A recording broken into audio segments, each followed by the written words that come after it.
My name is Adam Graft. I own and operate Leatherbrook Holsteins LLC here in Americus, Georgia.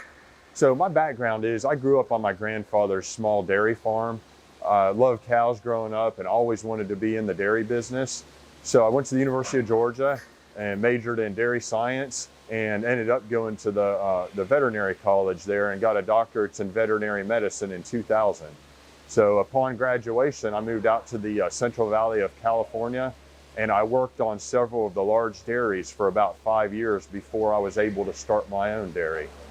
I started milking cows in a small rented facility in 2004 and eventually bought the current location I'm at now in 2000.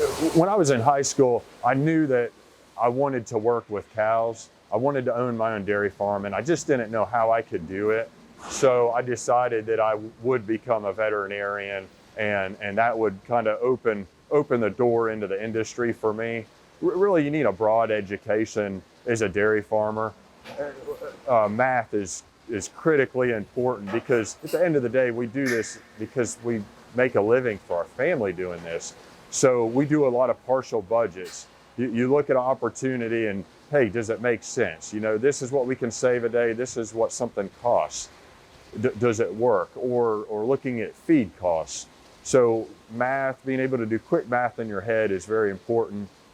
Science is critical because we're working with animals here, and it's biology and chemistry with the cattle, growing the crops. In addition to that, public speaking, Spanish, keyboarding, learning how to type. When I was a child, that was just coming out, and really you needed a broad education to do what I do today. So we've got a lot of different specializations in the dairy. We've got full-time milkers, and as all they do is work in the parlor and milk cows. And then we've got a milking supervisor, and he supervises this group. Each shift, he manages that and manages the wash system and all the equipment. We've got feeders on the farm that they drive tractors, and they've got a computer inside the tractor. It works with a feed software system that we have, and it tells what ingredients to put into each load because we feed each group of cows individualized formulation of ingredients based on their requirements.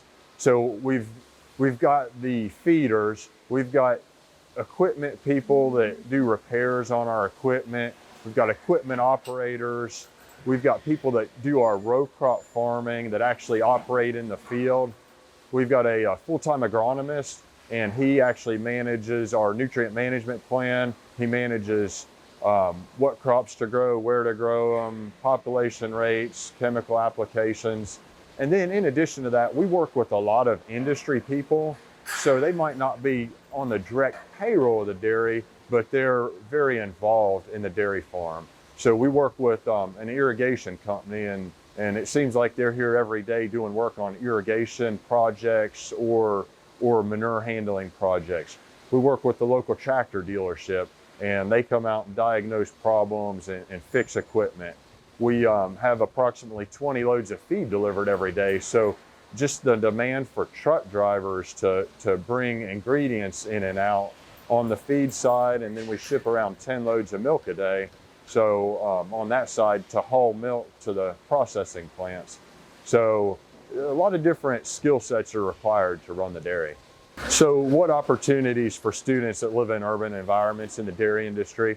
There are a lot, and really, I think each individual just has to find their passion or their true love. They might not like cows, but if they like equipment, if they're interested in the mechanics, there are a lot of technician jobs available. If they're interested in robotics, that's the direction that this industry is moving, from milking cows to robotic tractors. This technology, it's here now, and it needs people interested in it. If you love crops, you know, maybe you want to go on the agronomy side. If you love cows, you know, what part of it do you love? Do you want to go into vet medicine, or do you like the management side? So there's a lot more than just actually working directly on a dairy farm, because for every one person that works on a dairy farm, there are probably 8 or 10 in the support industry around us that help us do business on a day-to-day basis. My name is Jim Reid. I've lived here in Sumter County my entire life. In fact, I'm a third generation farmer in Sumter County. My brother and I farmed for 25 years prior to purchasing, at the time it was Garden Mears Irrigation, back in January of 2003. He was our irrigation dealer, and he chose to retire, and he gave my brother and I the opportunity to purchase his business.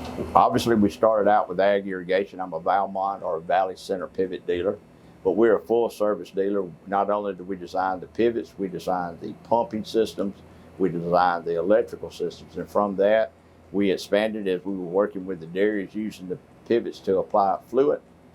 We expanded into the waste management division, and then also we expanded into providing trailer mounted and stationary feed mixers. Well, my background was in business administration. As you pointed out, I started out farming, but my actual degree is in business management. And then as we purchased this business, I was 45 years old. So I actually had to go back to school and basically re-educate myself as an engineer. We used a lot of algebra as we're figuring friction loss through pipelines, and we're figuring, as in the electrical here, as we were designing this electrical, you have to use the algebra to make all your calculations for your voltage drop, your voltage loss. And the same with if a pipeline, you've got to be able to calculate the required gallons per minute, the pressure. All that would revert back to your math. Technology in ag irrigation is evolving. We currently, right now, obviously, we have the ability, we can give you the ability to start and stop your pump and your pivot from anywhere in the world, as long as you have cell phone connectivity, even to the point that now we can open and close valves. If a pump is servicing multiple pivots, we can open and close the valves accordingly, and you can actually do that with your cell phone. You don't even need a computer. All you need is your cell phone. Agriculture, and personally, obviously I'm biased, but I think agriculture probably offers the most varied career opportunities for any person in high school. As I told you, one of the things that I enjoy about this is the people that I meet. And I constantly meet people, and I think, wow, you really get paid to do that. We go through life, so many times the young people go through life with blinders on, doctor, lawyer, dentist, and there's a myriad of career opportunities, and I point out to them, everybody thinks of the farmer, but yes, the farmer's at the top of the pyramid, but if you look at it as that pyramid, there's all these different engineers, scientists, multitude of different careers, people that he or she is standing on, and they could not be successful if it was not for all of those other people. So don't think that just because you don't have land, there's so many challenges out there, but all different forms of animal science, plant science, and even a lot of that research actually winds its way into biotechnology.